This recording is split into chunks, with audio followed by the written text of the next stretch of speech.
Good evening, class. I just wanted to take a minute to, present my presentations on shot types and lighting. I had a lot of fun with this. It was really kind of interesting to kind of figure out the different ways that you can get lighting to work for you. Still struggling with a lot of things and still had kind of a lot of questions, but definitely learned a lot about how mic placement and everything makes a huge difference. So let's just get started. This is my first wide shot. As you can see, my dad there is kind of hanging out, waiting for us to get started. He didn't really know that this was part of it, but it really just established the setting. This is in my house. This is my living room. You can kind of see the dining room and the kitchen and the back and on the left there. And you can see a little bit of my lighting right there too. So this is just my wide shot. I use the panoramic function on my phone, which I think helped out a little bit to make it a little wider and to establish the scene a little bit better. I went over to the medium shot. I took a picture of my dad and Frank, our little pug, wanted to get involved there. And so Frank's in the shot too. I kind of did this using natural lighting first, and then to show the differences, I used the 3-point lighting later.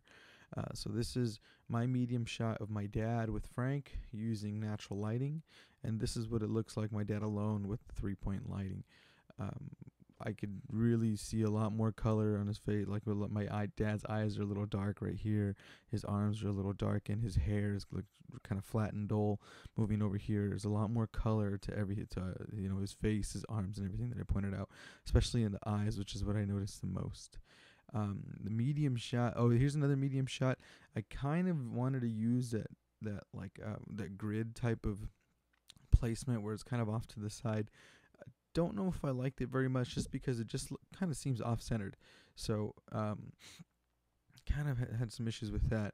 However, the lighting does make a huge difference. So this is a medium shot of my dad.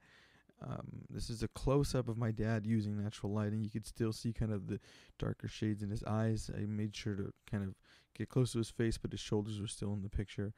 This is it with a 3-point lighting. Definitely a lot more detailed in the face and the hair. Here's my extreme close-up shot of my dad and Frank. This is just using natural lighting, and as you could see, the details on my dad's hands are maybe a little bit dull, on his arm and on Frank's face are all kind of just blending in, not very interesting, as opposed to using this. Now the shot isn't exactly the same because Frank couldn't sit still, but what I do notice is all the details on Frank's face, my dad's hand, and even the other arm that's kind of in the background, it's way more refined, and all these little details are kind of coming out with using the 3-point lighting. There's a little bit of shade on Frank's face, which I kind of like, though. I think it just adds more of a dynamic to it. There's more of a three-dimensional kind of perception of the picture, as opposed to if it was just before, it was just kind of, here's Frank. But you could see the shading, kind of the shape of his face, while over here it's kind of harder to notice, so you can only tell his snout because of the angle that he's kind of looking at. But I like this shot a whole lot, even the lights that are kind of shining off of his eye.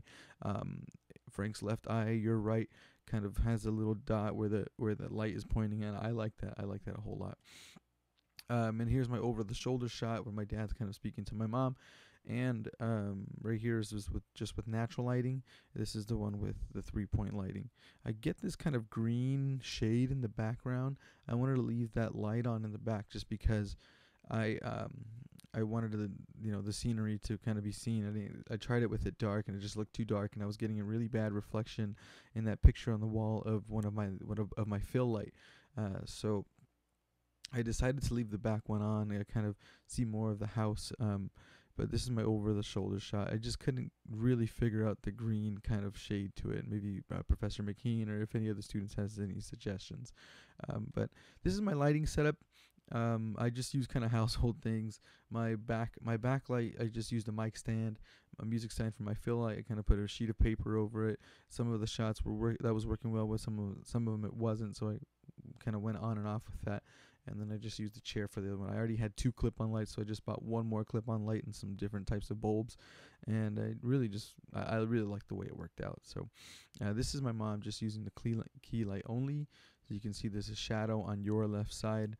And kind of the focus is on your right side, her left side. excuse me.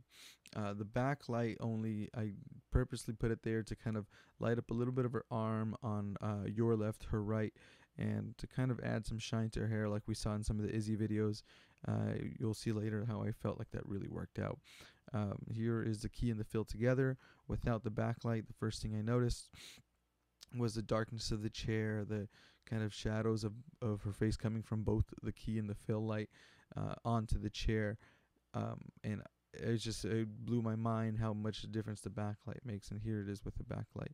Now there's still some shadows, however, if you notice the hair and the arm, I'll show you a picture side by side right now, but the hair and the arm is what makes a huge difference with the backlight, and I didn't think about it as much until I kind of got the chance to do it myself. It makes all the difference. So if you look here, mom's hair is kind of dull, arm is kind of like whatever, and even some of her shirt, the top of her shirt, there's the shading on it just looks a little funky, and then when you put the backlight on, it's less of that. So I kind of like that a whole lot. And here they are side by side, just with natural light and with the 3-point lighting. And that's really all I had to show everybody. I hope you guys enjoyed it. I had a lot of fun kind of trying to work that out, and I really feel like it makes a huge difference, more than I ever thought was possible for. And so I used to just think just to take a picture outside is probably the clearest, because you get the natural sunlight and it's like really good. But obviously that's a really hard light source, so I'm still toying around with that a little bit more. But I had a lot of fun, and I think it looks pretty good. All right, thanks so much for listening and watching. You guys have a great night.